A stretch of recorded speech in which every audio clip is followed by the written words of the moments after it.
నమస్తే, నా పేరు Vasanth Kumar, disable cricket Indian team captain.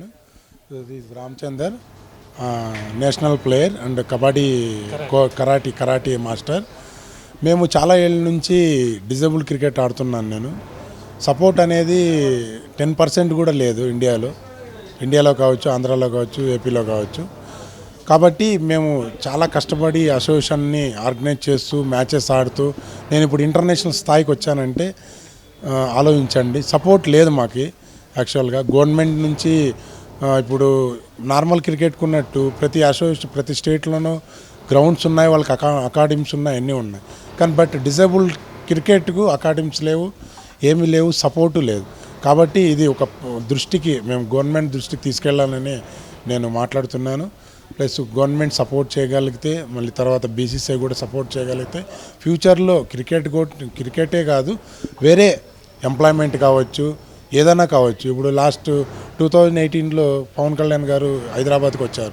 24 states టోర్నమెంట్స్కి chief గెస్ట్గా వచ్చారు.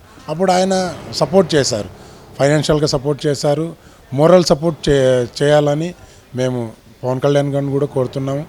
డిప్యూటీ సీఎం అయ్యారు, ఇప్పుడు గవర్నమెంట్లో ఉన్నారు కాబట్టి ఆయన సపోర్ట్ చేయొచ్చు. నెక్స్ట్ ఫర్దర్లో మాకు ఇంటర్నేషనల్ ఈవెంట్స్ ఉన్నాయి, నేషనల్ ఈవెంట్స్ ఉన్నాయి.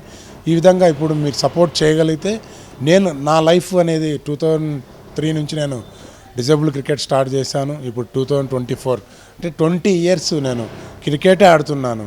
నాకు సపోర్ట్ అనేది లేదు. ఫైనాన్షియల్ కూడా ఇంట్లో కూడా ప్రాబ్లమ్స్ ఉన్నాయి. కానీ నేను ప్రైవేట్గా అప్పుడప్పుడు ఏదన్నా జాబ్స్ చేసుకుంటూ ఎంప్లాయ్మెంట్ చేసుకుంటూ ఈ క్రికెట్ ఆడుతూ ఈ స్థాయికి వచ్చాను. దయచేసి గవర్నమెంట్ కావచ్చు, బీసీసీఐ కావచ్చు, కేంద్ర ప్రభుత్వం కావచ్చు, మాకు సపోర్ట్ చేయాలని ఈ న్యూస్ 360 వారు మాకు సపోర్ట్ చేసి మా ఇంటర్వ్యూని తీసుకున్నారు. వీళ్ళ తరపు నుంచి మీకు ఈ మా ఆవేదన అనేది చేరాలని కోరుకుంటున్నాను. Thank you.